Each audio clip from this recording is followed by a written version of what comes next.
My name's Betsy, and I work on the social team at Bulletproof. And I tried an elimination diet. An elimination diet is kind of like playing your own game of detective.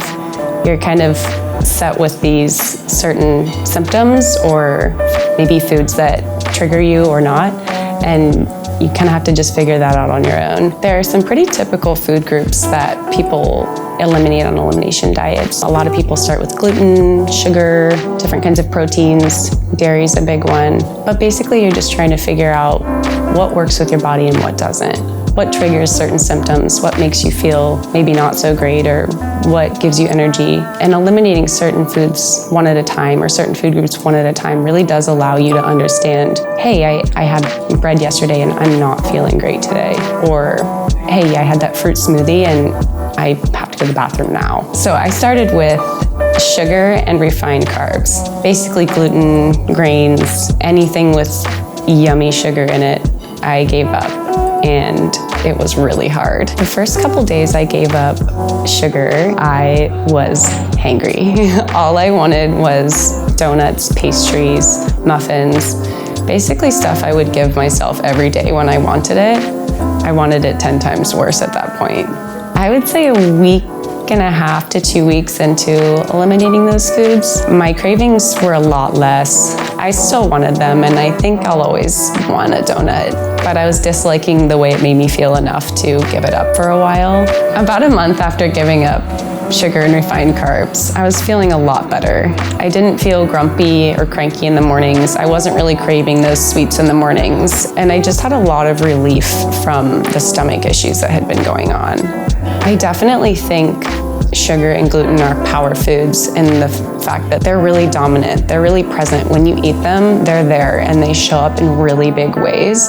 And for me, it was starting to really take over my life. I'm really happy I decided to eliminate those foods because it was probably the biggest telltale sign of, hey, it's more of what you're eating and less of maybe what you're thinking or what you're doing.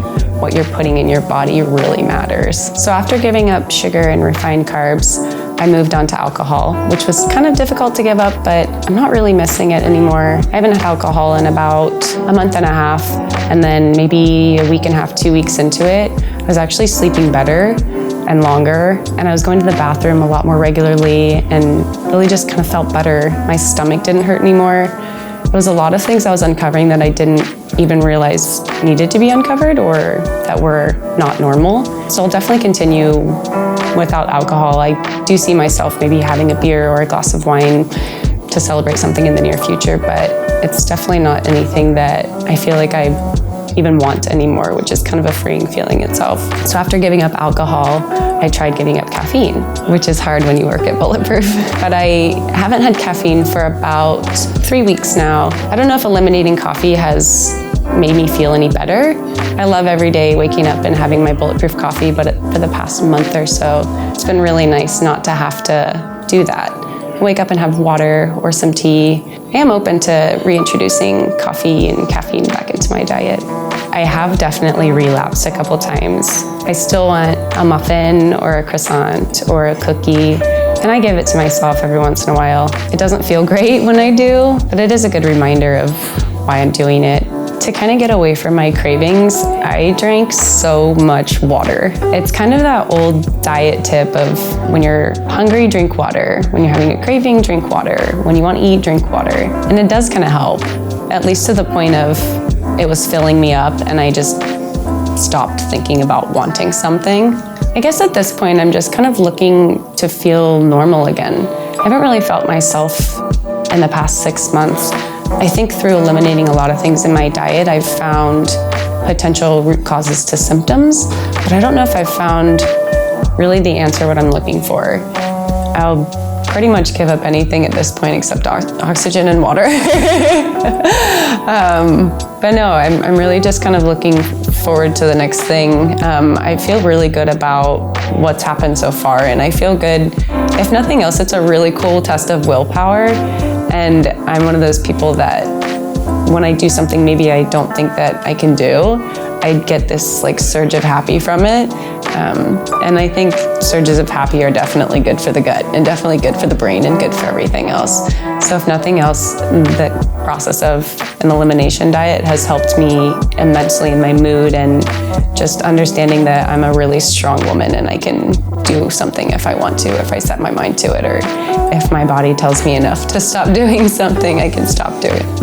And I think moving forward, just kind of having a breadth of knowledge on, you know, when I eat a donut, I don't really feel great the next day, or if I have 3 scrambled eggs, I don't really feel great 6 hours later.